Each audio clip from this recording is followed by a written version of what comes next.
Hey guys, Darren here. Welcome to Mayhem Country Living. Hope you guys are doing all right wherever it is that you are wearing my Surviving in Alabama t-shirt. Go check out his YouTube page. I'm glad you came by because today we are going to make money. We're going to print free money. Not really, but yes, we are.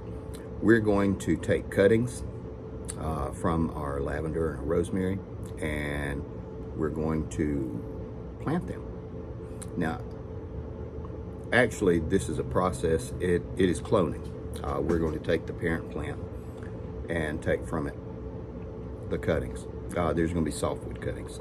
Now, the thing about this, if you have a certain plant that is winter hardy or fruits early, something like that, whatever traits, good or bad, are going to go with that cutting.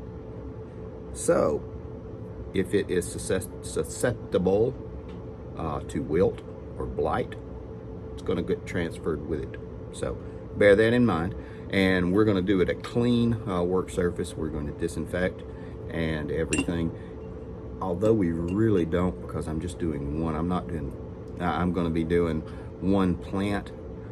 I'm not going to be cutting from 500 different ones in a huge market greenhouse or anything like that. But it's good practice.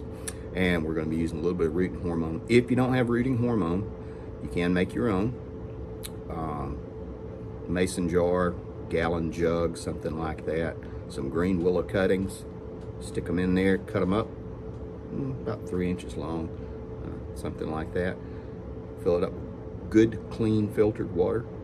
Let it sit for a day or two. And the rooting hormone that's in the willow roots, fantastic. Stick it in the ground and it'll root. It will be in the water. If you don't, then you can get the rooting hormone. It's $6 now at Walmart. Lasts forever. Now, set you up, so let's get on it. And the first one we're going to do is my rosemary. And I have had this for 3 years. It's not that it is so winter hardy. I just bring it down here and put it in the grow room, and it does really well. I had a lot more outside, but that real cold, I don't see any of them coming back. But we're going to be doing softwood. It's just kind of like the new herb growth. We're going to get one that's about 4 inches, just like this. And we're going to take a cutting. I've disinfected. I don't know if you can quite see me. There we go. And I'm going to trim further down. I'm just going to take a big cutting. This is a fairly mature plant. And rosemary is just wonderful. It's a really good herb. It's aromatic. It's medicinal. And it does all kinds of good stuff. Take another cutting. See if you can see me.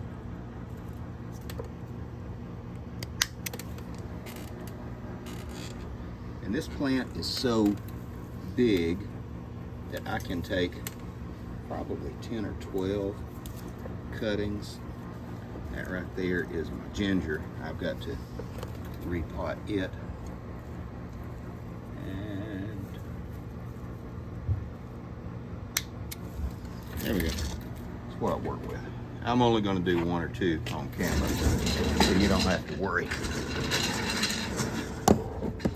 Those are the ones I've already done. Did this morning now church, and I cut above the last root or the last leaf cluster, node, whatever you want to call it.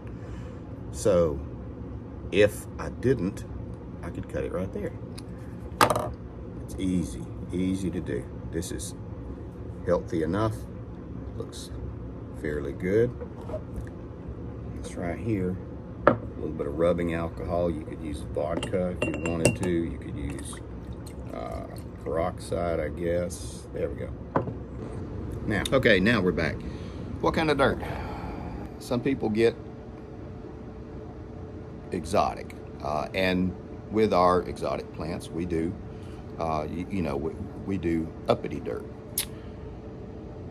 This is going out in the yard ultimately, or in a yard, someone's yard.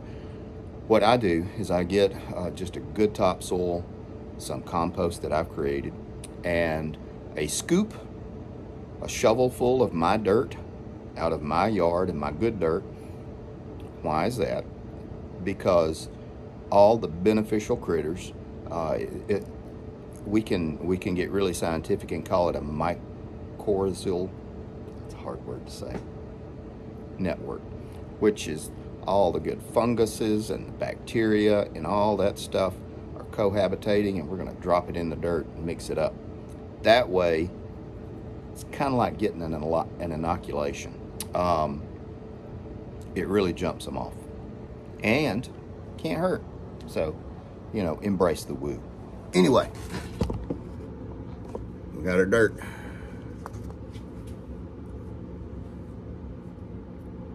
And you can see I need to trim that down a little bit.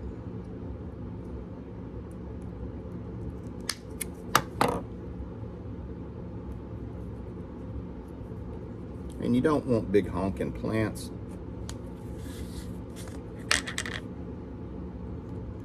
Wet it, the end of the stick if you want to. Make you a little hole.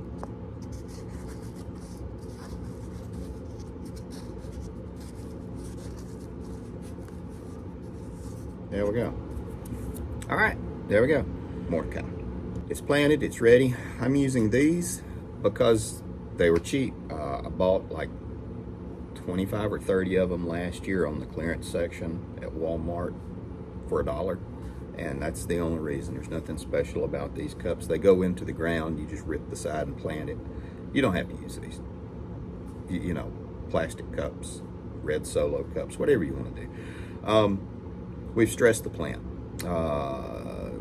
It may droop a little bit. Make sure you really water it, and don't put it under the really bright lights, but make sure it gets good light, and do that for 4 or 5 days. Now, let's set this one in the thing. Okay, now this is a different plant. It looks similar, but it is not. It's still herbal, you know, medicinal. This is lavender. All of my lavender outside died, so I had to get some more, and I didn't want to do anything from seed. This, by Bonnie, was $6. It was half as tall. I put this on a grow table down in the basement, started growing. From this, I can safely take about 10 cuttings from this, grow them out. In theory, I can sell them to my neighbors or anything like that. Don't do it for 6, do it for 4, do it for 5, I don't know. Just trade it. Barter is even better. I can trade these to my neighbor who has maybe some potato slips or some sweet potatoes or straight neck squash. Swap and swap. No money's exchanged. Or sell them. You have effectively made whatever you can get from this, from the cutting, from the clone of the plant.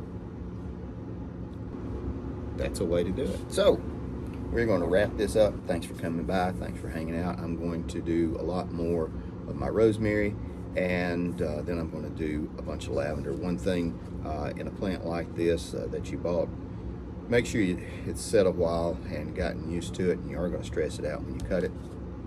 So don't kill it. But, you know, it happens. Take care of you people.